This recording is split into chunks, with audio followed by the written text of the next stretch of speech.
Mereka riding the tidal wave of stupidity. Menunggangi arus pasang kedunguan. Budiman diusir dari forum itu. Nusron diusir dari forum itu. Bagus. Secara emosi. Tapi gagal secara etik. Karena itu kita ingin mahasiswa itu bertempur di wilayah gagasan. Buku ini dimaksudkan untuk itu. Anda, Bung Karno, bawa bendera revolusi.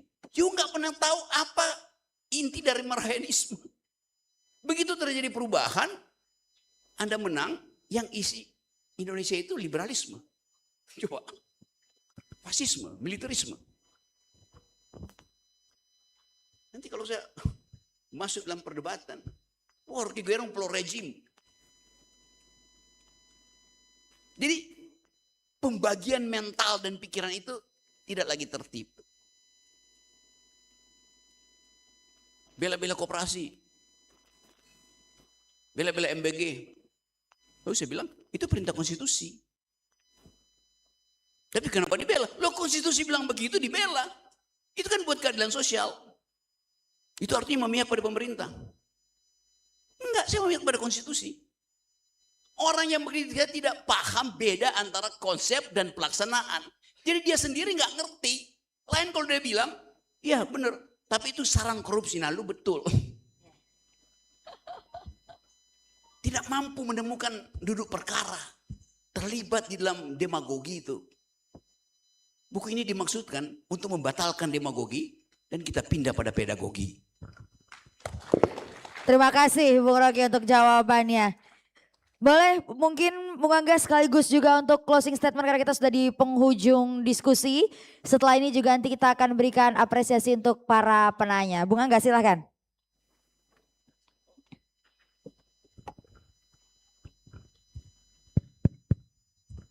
Tadi penjelasan Bang Rocky itu mengingatkan saya, sudah disebut juga, dengan Hannah Arendt. Hannah Arendt itu dalam karyanya ketika dia setelah mengamati namanya Eichmann, persidangan Eichmann salah seorang opsir dari Nazi, dia mengatakan ini adalah bentuk dari banality of evil, kedangkalan sebuah jahat. Eichmann itu melakukan tindakan yang memiliki efek yang jahat bukan karena dia jahat, tapi dia kehilangan kemampuan untuk berpikir.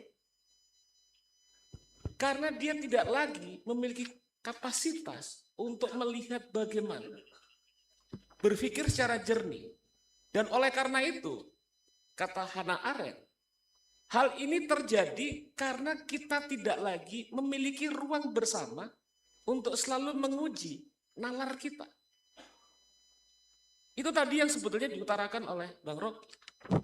Dalam setiap tindakan, dalam setiap bagaimana melihat problem-problem yang muncul, kita tidak lagi memiliki kapasitas secara etis, secara pikiran untuk menjawab masalah-masalah yang ada. Nah, disinilah pentingnya Gen Z mengembalikan ruang bersama untuk berpikir secara sehat. Berpikir dalam nalar yang menggerakkan kembali tentang apa yang menjadi masalah-masalah kita sekarang. Kalau misalnya kemudian kita berhadapan dengan persoalan tentang ada problem-problem bersama yang kemudian harus kita jawab. Problem terkait misalnya tentang ada masalah-masalah ekologis, ada persoalan terkait dengan krisis hidup yang layak, tentang bagaimana merit sistem bekerja dengan baik. Maka kemudian selesaikan itu dalam perbincangan-perbincangan yang rasional. Nah, misalnya kalau kita lihat misalnya ketika salah satu kekuatan dari Bung Karno misalnya, ketika menguraikan tentang Marhaen dan Marhaenisme, dia sudah berpikir tentang yang disebut sebagai bagaimana hari-hari terakhir dari imperialisme itu kan rontok. Dia mengantisipasi masalah itu. Mengantisipasi misalnya dia mengutarakan dalam teksnya itu bahwa ada 2 jalan yang akan kita hadapi ke depan ketika kemerdekaan kita ambil. Mau jalan rata tangis atau jalan gelak tawa. Ketika dia bilang tentang gelak tawa, itu adalah ketika kekuasaan bisa dipegang untuk kepentingan kaum marhaen. Negara ini berpijak pada fondasi prinsip-prinsip yang menjadi tujuan kita dari orang-orang yang selama ini dilumpuhkan. Nah, disinilah coba kita terus berdialog, berdiskusi, dan sumbangan kami adalah dengan buku ini. Apa konsekuensinya misalnya kemudian ketika akal sehat tidak lagi membimbing perjalanan kita? Apa konsekuensi bahwa dalam setiap tindakan, gerakan yang bekerja, tidak ada rasionalitas yang sehat yang bisa membimbing arah gerakan. Karena seringkali kalau kita melihat catatan problem-problem Gen Z, Arab Spring gagal karena tidak bisa membangun kekuatan politik kolektif. Tidak bisa membangun gagasan-gagasan yang berbasis akal sehat. Tidak bisa memberikan jalan ke depan seperti apa. Ketika gerakan hanya selesai pada penolakan demi penolakan. Nah, untuk itulah kemudian buku ini ditawarkan untuk memberikan sodoran apa yang harus dilakukan dalam kondisi ketika republik ini sedang mengambang. Demikian, terima kasih dari saya.